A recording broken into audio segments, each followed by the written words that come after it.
Well, I'm yeah. Well, all right. Anyways, next topic.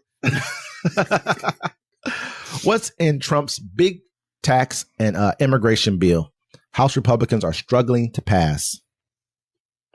Officially titled the One Big Beautiful Bill Act, this mega bill fulfills a laundry list of President Donald Trump's campaign promises, from taxes to border security. As House Republicans continue to negotiate the final details of the legislation, here's a look at some of the possible ways the bill could affect everyday Americans, according to recent estimates. Keep in mind, the Senate is likely to significantly change this bill, and the nonpartisan Congressional Budget Office continues to review the legislation. Some potential impacts. More than an estimated 8 million recipients could lose Medicaid coverage, according to the CBO analysis requested by the House Democrats. Republicans say they're targeting able-bodied adults and undocumented immigrants, but other beneficiaries could also be impacted. Cut SNAP food assistance by roughly $230 billion over 23 years, narrowing participation in the program, servicing roughly 1 in 8 Americans each month. Extends the 2017 Trump tax cuts. Fulfills Trump's campaign promises of no taxes on tips and no taxes on overtime work. Provides $50 billion wall to renew construction of Trump's border wall. Commits roughly $150 billion in defense spending for shipbuilding and Golden Dome missile defense system. It's important to note the impacts of the bill are estimates based on early analysis, but the nonpartisan Congressional Budget Office, the estimates and legislative text have not been finalized.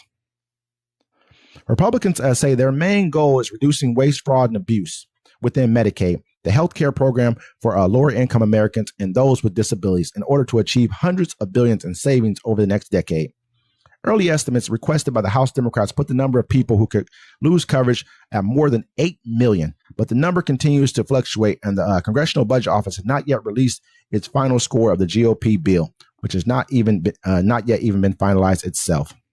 The bill imposes new work requirements on able-bodied Medicaid recipients aged 19 to 64 who don't have dependents, which includes working at least 80 hours per month. The bill also requires states to conduct eligibility redeterminations at least every 6 months for all recipients. The legislation also removes undocumented migrants from Medicaid eligibility. Per the White House, this accounts for approximately 1.4 million undocumented migrants losing coverage provided through state Medicaid programs. Under the bill's current text, these work requirements don't kick in until 2029 as President Trump leaves office, but the House Republicans hardliners are looking at moving the date up to 2026 or 2027 in their negotiations with leadership.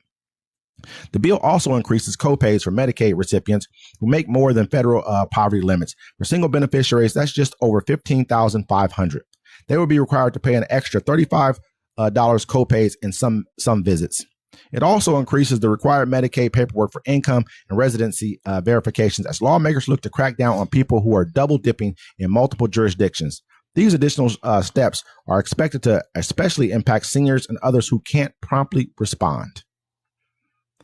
So, I mean, unless they revised it, I know they had a hearing, and the one guy was like, yeah, he's like, there's still going to be a tax on tips. There's still going to be a tax on your overtime. They're actually not doing anything to help the little man. They're actually making it worse, where it's like people that make less than $30,000, and it's saying over the period of time, your tax is going to go up by 120%.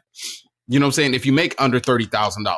Look at it like this. This is people making $15,500. They want you to pay an extra $35 in copay. You know, that's no money. If you make $15,500, you're barely making $1,000 a month. I mean, rents, I don't know anywhere where rent's $230, $250 a month. That's not happening. You're getting cracked off. But who's making $15,000 a year? People in rural areas, people in poor. You can't afford nothing. You can't afford anything. I mean, why would you want to attack those people? This is how I look at. This is how I look at SNAP benefits. This is how I look at any kind of welfare benefits, anything like that. Because in reality, they know that food benefits account for like $40-something out of your yearly taxes per person goes towards everyone else's food benefits. $40, but you know, over $1,000 a year goes towards corporate tax cuts of each person. So which one would I care about giving money to first? Amazon, who doesn't pay taxes, or the little guy over here who might climb in my window late at night if he's hungry? You know, I mean, or the kid over here who may not eat all weekend long. You know what, man? Kid, go ahead and get that food. This is the reason you go to your grocery store or any kind of store, and they got most of the stuff. That's why the Legos, or not the Legos. That's why your laundry detergent is locked up behind lock and key. Poor people, man. You know what I'm saying? saying? Are starving out here. Let's be real. Yeah. And the whole thing is, it's going to get worse because we're not sitting. Look, we should have done a general strike during COVID. Then we could have shut them all down. The corporations, they don't pay taxes. They skip you on your check. They put you on welfare. Now they're telling you, well, you can't have that welfare because you don't deserve it. Because the job that you worked on want to pay you no money. But don't worry, folks.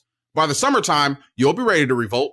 The federal minimum wage has not gone up for a number of years. It's $7.25. I know people are like, oh, the federal minimum wage doesn't matter because it's state minimum wage. I get that, but that's like a bar for everyone to use. And they want to get rid of that. They want to be like, oh, people should be paid what they're worth.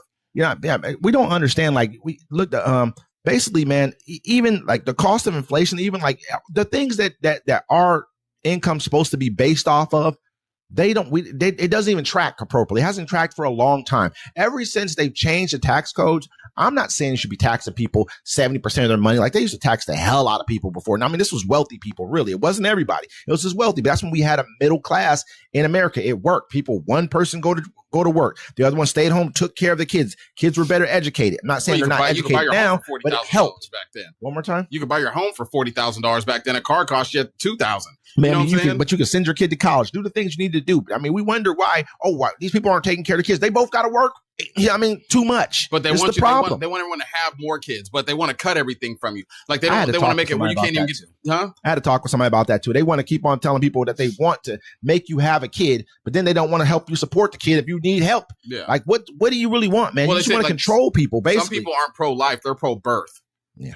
You know what I'm saying? At the end of the day, they want you to birth the kids, but they don't care about the kids' life. Take care of them yourself. You just and the third, blah, blah, blah. You're forced to go to school for 6 hours, but you're going to get a free meal. You know what I mean? Like, it's where we're at right now. And they're also trying to cut moms now, single moms or single dads, but more single moms. At the age of 7. At the age of 7, they're trying to cut their kids from being dependents. They're trying to cut if you do need, because like you said before on this show many times, it's made one of the best points about like working at Walmart. Yeah. Most people, I don't know if you want to say it again, like most people work at Walmart. The majority of people that work at Walmart are on welfare. You know what I'm saying? And Walmart gets subsidized for all those people that they have on welfare by the government. So they're making money hand over fist because they're barely paying you and they're keeping their profits. Plus they're getting subsidized by the government because you're on welfare. Most people, you can't afford to shop. The thing about most people that work at McDonald's, you got to work 4 hours to be able to eat something there. So think about all those huge employers who are employing all these people, like he said, they'll keep you right below where you're a full-time worker. Well, yeah, no, they'll make you, they did it to me when I worked there. Cause I worked at Walmart right after Sam Walton died. Mm-hmm. So it was still a good company to work for, but they were changing things to make it shitty. So what they did is they'd say you were part-time, but they'd still give you enough hours so you'd have overtime, you'd have full-time hours, right? But they wouldn't give you full-time because if they made you full-time, they'd have to give you benefits. Absolutely. I mean, it's just, so we understand where we're at as a country, but it's getting worse, man. You wonder why a lot of these people, you look at the happiness index, you look at the, like even like GDP, a lot of these countries, these European countries are doing better than us. A lot of them just are. The reason why is they have socialized healthcare. They have socialized education. You know what I mean? It's like, it's set up a better way for them. But we're basically sitting over here dying from the food we're eating. You know what I mean? At the end of the day, and being basically our homes being taken care of because we're sick. You know what I mean? Like, and working to basically the day we die.